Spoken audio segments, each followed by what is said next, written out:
Hey, have you heard? The good folks from Farnam are giving away a gorgeous, decked out Farnam 75th anniversary John Deere Gator filled with $1,000 worth of Farnam Horse Care products. Visit www.farnam.com/75-giveaway to see the prizes and enter for a chance to win.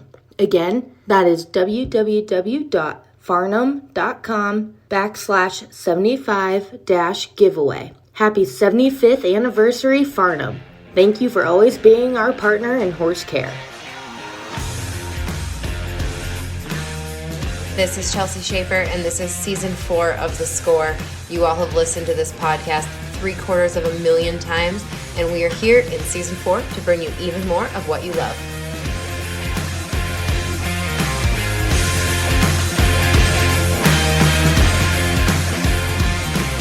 Hey guys, it is Caitlin Gustav, and today on The Short Score, you will be listening to a special interview with first-time NFR qualifier Douglas Rich.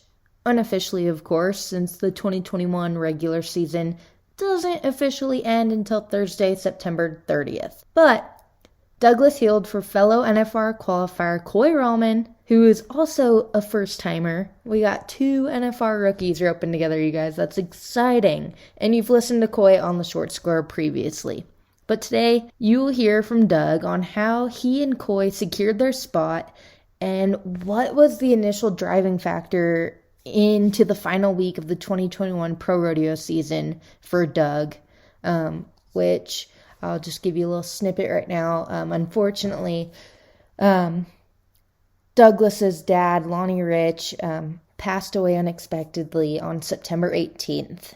So that was, that's hard for anyone to take in. And Doug so graciously shared kind of what happened and how that was a big driving factor for him to finish out the 2021 season, as he kind of wanted to go home, once he got the call of what happened.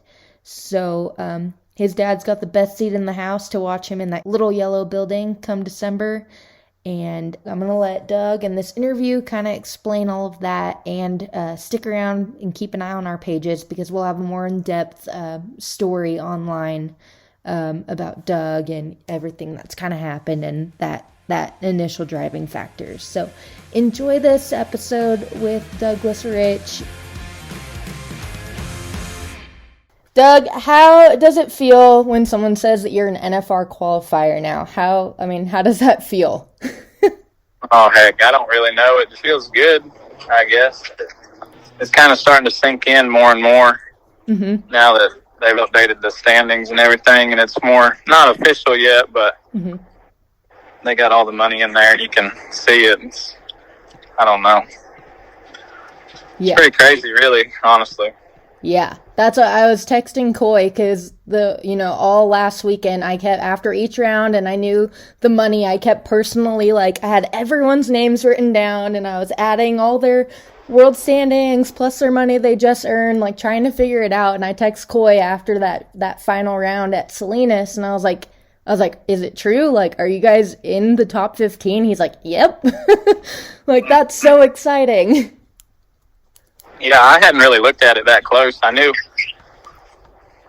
before the 8-man round that we still needed to win. We needed to get in the top 4 and still win a little bit. Yeah. But I hadn't figured it that close, but I think a lot of people had, and then after that, a lot of Chase Try and Jake Long, they all had it figured. And come up to me and told me that should be in, but I didn't want to get too excited yet because anything could happen. But yeah, especially with everyone kind of walking up at these last few rodeos. But it's pretty official. Unofficial, the season doesn't end until Thursday, September 30th, but you guys are pretty officially in. So, at California Rodeo Salinas, where you guys added over 11,000, that must have been a huge sigh of relief just from that rodeo, because it did come down to that final round. Yep. Yeah, for sure. It was the last rodeo we could both official. So after that, we couldn't walk up and replace it, Pasadena or anything like that. That was it. That was our final chance. And So I was just happy it all worked out, and Yeah. we got it done, I guess. I called Coy after that, and I told him, I said, next year maybe let's not wait till the last rodeo. Let's try to maybe get enough one we can get in, not have to do it like that again. But yeah. Which you guys did try hard. I feel like you guys tried hard all summer. I know, especially the last time I had Coy on the podcast, we kind of talked about your guys' decision not to go to that final round in Salt Lake for the WCRA because you guys, were trying to make the finals.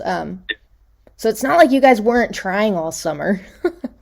yeah, I messed up a lot at the beginning, kind of over the fourth. Like I got a leg at Springdale, and I got a leg on the second one at the second round of Reno to make the short round, and just stuff like that. Prineville, roped a leg on the second one to win maybe second in the second round and second in the average maybe. So, I mean, I messed up quite a bit there at the beginning, and then maybe about halfway through the summer, I guess we kind of started catching a little bit, placed at Ogden, and kind of just started catching more.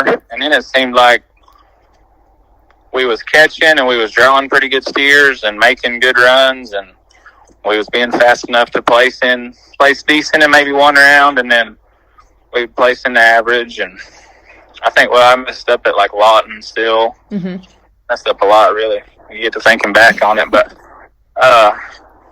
it was just pretty crazy the way it worked. Like, then we got on a little bit of a roll, and Canby and all that week we made some decent runs and was lucky enough to win a little bit. And then we got looking at it and was like, dang, we still got a chance. Like we're a little ways back and need to keep doing good, but I mean, we still had a chance, so we didn't want to quit and go home. We still wanted to keep going, so that's what we did. And luckily, I guess it come down to the final steers, but it all worked out. So, after this whole season, and coming into this, the final week, final 2 weeks or so, what was kind of your driving factor to finish out the season? Well, I guess what kept me going was on September 18th, my dad passed away, and it was when I was at Pendleton, was hanging out there. I think maybe the short round was that day or something, was hanging out, and I got the call. My mom called me, and it was unexpected, and so it was a pretty big shock. And then I'm sitting up there in Pendleton, and I'm like, I wanted to go home. Yeah. I wanted to go to Illinois, be with my mom and our family, and stuff up there. And then I was talking to her, and she was like, well, when do you want to come home? And I told her, I'm like, well, honestly, I kind of want to come. Like, I was ready to head that way then. And then I got to thinking about it, and I'm like, you know what? Dad would want me to finish it. I had one rodeo left, Salinas, in a couple days. And I know he would want me to stay out here and finish it. And so the whole time driving to Salinas, I was just like, whatever happens, it doesn't really matter. If we do good and get in, that's great. If not, we had a good year, and everything happens next year. We could learn stuff and go ahead and try it again. And then it just seemed like everything fell into place. Like, we drawed a good steer on the first one, made a good run, maybe placed in the round. The second one, we drawed the steer that Brenton Hall was 6'9" on that won the first round. Just off the barrier a little bit, went and caught another good run, and I think it was 8-3 twice, placed in the second round, second average. And then after that, it was like, we can do it. We got the toughest part, I think, was making it to the top 8, because there was a lot of teams that made great runs and just put too strong a steer, and they didn't make it back.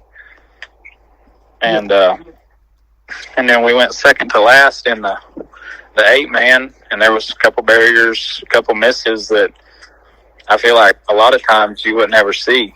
And then I lost a leg actually on the third one, and still made it back third. And then had a decent idea. Maybe we was in, but not for sure. Wanted to finish it off, and I think I roped another leg and still won third. And got it done. So it was just pretty crazy to me how it all seemed to just come together, and it worked out in our favor, and we were pretty fortunate to be in that spot. Yeah. Now, was your dad, did he rope or anything? Like, Yeah, he roped. I mean, shoot, when I was little, it was just me and him. Like, he headed. He didn't heel very much. And I think he might have been like a 6 in the old number system, 5 or 6, which I think would be like a, 7 or 8 today. He roped pretty good, like in the late 90s and stuff. He roped a lot. And shoot, if it wasn't for him, I would no way I'd be where I am today, because he's turned me so many steers in the practice pen through junior high school. I mean, he was a big part in where I'm at today. Yeah. So this, I would assume this was kind of a dream for you and your dad. I mean, I'm assuming your whole family, but definitely you and your dad to qualify for the NFR. Yeah, it was. Shoot, ever since I'm little, just like anybody else, anybody else that ropes or rodeos and everything, it's always a dream, and for it to actually happen and be coming true, it's pretty unreal. My mom, she high school rodeoed and stuff, so she's been around the roping and been a whole part of it my whole life and everything too. So it's pretty cool to be coming true and to accomplish that goal is just something you don't ever think about it actually happening, and then it is, and I'm speechless, really. I mean, it's pretty crazy. Yeah, that's what I always look. I mean, I'm so terribly sorry that this happened for you and your family, but I look at these situations as like almost like a God thing. Like, unfortunately, like, that's so terrible. I hate that for you, but it's like a blessing in disguise. Like that, this is all unraveling in front of you. Yeah, it's bittersweet, kind of, but at the same time, I know he's in a good place, and he's watching over me and my mom, and I mean, he's got the best seat in the house now. No, definitely. He is, that is, I couldn't think of a better seat. Oh, man. Well, is there anything, I mean, like you said, your dad was really influential with your roping. Is there anything that really stuck with you that he's said to you as far as advice? He always, I wouldn't say he was hard on me, but he was pretty like, do the right steps, go through the motions, just don't beat yourself is his big thing. Because he would always tell me if I missed, he would say, hey, he said, they're not going to pay you anything if you missed. Catch the steer, see what you win, and just, I guess just pretty much don't beat yourself. He hated that. Yeah. That would he would get so mad at me if I messed up, trying to go too fast, or not taking a good shot, or just not taking the first available shot. Just don't beat yourself would be his. It's probably what sticks with me the most. Yeah, definitely. Well, I appreciate you talking about that. I know it's difficult to talk about, but on another note, let's kind of switch gears. You and Coy are obviously NFR rookies and are a NFR rookie team. How do you, what's the game plan getting ready for the NFR? What are you guys kind of gonna be practicing or preparing as a team for, since both of you have not ever been? Yeah, I'm sure, we'll set up the arena and stuff either at Coy's house or somewhere. Mm-hmm. But I've lived with Paul Eves for the past couple of years, and I've watched him practice, mm-hmm. and I've practiced it the past couple of years with them guys, and I'd say we'll just probably set the arena up and just rope. I feel like a guy can do it too much, mm-hmm. Trying to just be so prepared that I would rather probably just rope, do what we do every day, mm-hmm. and then, rope in that arena set up 10, 15, 20 times a day, and then just, for the most part, I think, just rope normal like we do every day, and just keep our horses sharp, and, I think have them working good, I think makes it a lot easier. Mm-hmm. But I think that's what we'll probably do. Yeah. So what about your horsepower? What did you ride this year? And, is it going to be the same horse you're taking to the finals? I think so. I rode a gray horse I got. Actually, I bought him. He come from Slick Robinson first, and I think Paul traded for him, and then Paul sold him, got him back, and then I bought him from that guy. Mm-hmm. And at first, he's a good horse, but he's a little quirky, I didn't really love him at first, mm-hmm. and then took him with me 2 years ago, and then rode him a lot last year, and then this year he got more solid, and he really stepped up this year and worked good for me all year. Yeah. And I'll probably ride him. I rode him in all the setups. Like at Billings, it's kind of small, mm-hmm. pretty good, and he was pretty good at Cheyenne. I think I'll probably ride him. Gotcha. What do you call that horse, and how old is he? I call him Malibu, and he's 11, I think. Gotcha. He's a 4.6s horse. Okay. I'm off the 4.6s, but I've had him for, I don't know, maybe 3 years, maybe. 3 years ago I bought him. Yeah. No, that's a cool horse. I know I've seen videos of you guys rope, and that horse is pretty cool. That horse he really worked good for me all year. There wasn't one time that I can think of where he cost me or anything. So that's the bad part, is when he messes up, it's usually from something I do. Yeah. I feel like sometimes those good ones will tell on you, which kind of sucks. Yeah, exactly. Oh, my gosh. Well, now I know I've talked to a few people. Not necessarily there's a break from the season into the 2022 season. What are the next couple months going to look like for you? I'm going to go home. I'm going to go home to Illinois for a couple weeks right here, mm-hmm. and then I'm coming back for like the Capitalist, mm-hmm. Or maybe another VIP roping in Hamilton or something. The 12s, come back for those deals, and then Rope Horse Futurity. I got a couple horses lined up to ride at that deal, and maybe got to help some people. So I think that's the next weekend, and then I haven't even really looked at it much after that. I know there's always quite a few ropings and stuff this time of year. Mm-hmm. It seems like you go to a roping every day if you want to. Yeah, I was going to say jackpot season is going to be heavy right now. I mean, it's pretty heavy all year, but definitely these next 2 months or so. Yeah, there's so many ropings that it's crazy.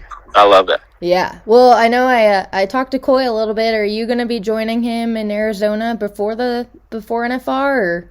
Yeah, I think I've went the past couple of years. I went last year, and I would like to go again on our way, kind of go to, I don't even know, maybe end of November, last couple of weeks in November or something there.